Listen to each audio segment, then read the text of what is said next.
Once upon a time, castles were full of life, loud noises, terrible smells, grand lords and ladies, endless servants, fierce knights and juggling jesters. Primarily built in England and Wales after 1066, castles cemented the new system of feudalism, where people worked and fought for nobles in exchange for loyalty, protection and the use of land.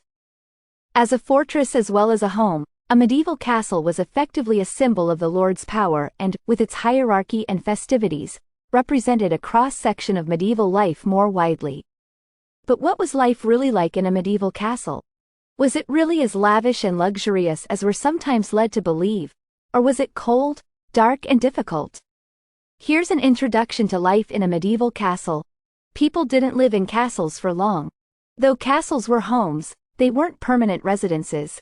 The lord and lady and their servants, who could number anywhere from 30 to 150 people, would move from castle to castle with their beds, linen, tapestries, tableware, candlesticks and chests, meaning that most rooms in the castle at any given time would be shut up. Castles would be more or less busy depending on the time of year. Festivities such as Easter and Christmas meant that guests would flood the castle, who might stay for months at a time. Other times, such as when the lady was close to giving birth and just after, would be less busy. Sometimes, the lord alone would be called away for other business. His servants such as his groom and chamberlain would travel with him. In his absence, the day-to-day domestic affairs would be run by the lady of the castle. Different castles naturally had different amounts of rooms. Early medieval castles and smaller ones throughout the period generally consisted of a single tower with each level containing a single room.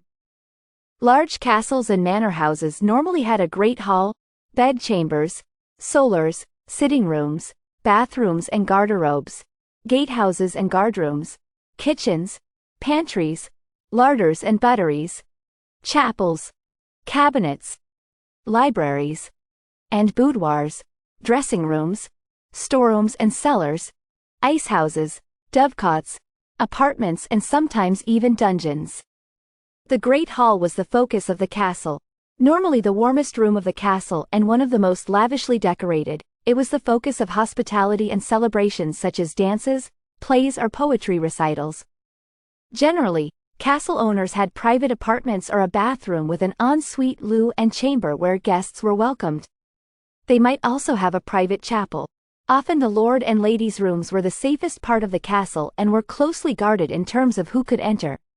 Some castles even had their own lord and lady's rooms in a totally separate building that could be defended even if the rest of the fortress fell. They weren't necessarily dark and cold. Though early castles had tiny windows so were probably dark and cold, later castles had larger windows that allowed more light in. Fireplaces weren't invented until the mid-medieval period. Until then, all fires were open fires which generated lots of smoke and didn't effectively spread heat.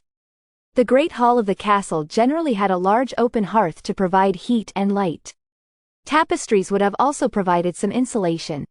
More private rooms of the castle such as the chamber would be equipped with beds with curtains and fireplaces, or movable fire stands. They also had square indents in the walls called lamp rests where lamps or candles could be placed. Rooms for servants were normally above the kitchen. Though they were small and lacked privacy, they were probably quite warm, and would certainly have smelled better than some other parts of the castle. There would have been lots of upper-class children in castles.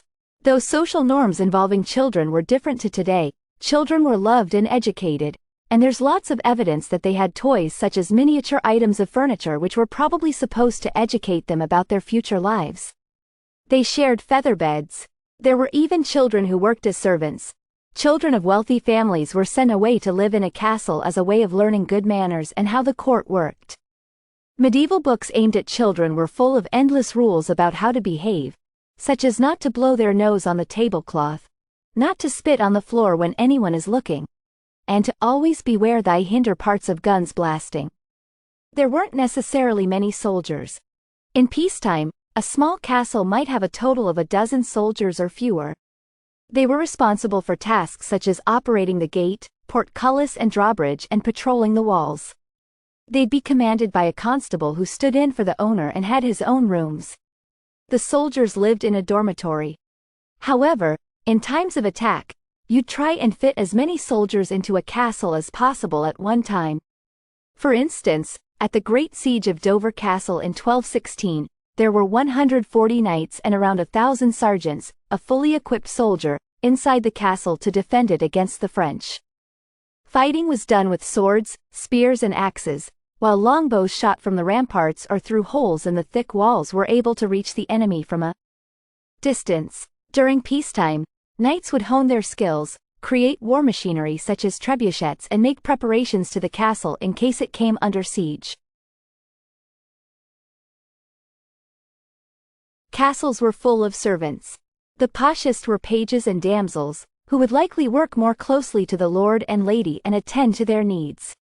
Ordinary servants ranged from the steward, butler and head groom down to the less savory jobs such as the boy who turned the spit for roasting meat over the fire, and the gong farmer, who had the unfortunate job of clearing out the cesspit. The lowest-ranked servants slept anywhere they could find within the castle. Work started at 5:30 a.m. in the summer, and generally finished at 7 p.m. Days off were few and far between and pay was low. However, they were given liveries, uniforms, in their lord's colors and enjoyed regular meals all year round. It was a sought-after job. Cooks had an exceptionally busy job, and might be required to feed up to 200 people 2 meals a day. Food provided included swans, peacocks, larks and herons as well as more usual dishes such as beef, pork, mutton, rabbits and deer. Thank you for watching. Help the channel grow by liking, commenting, subscribing.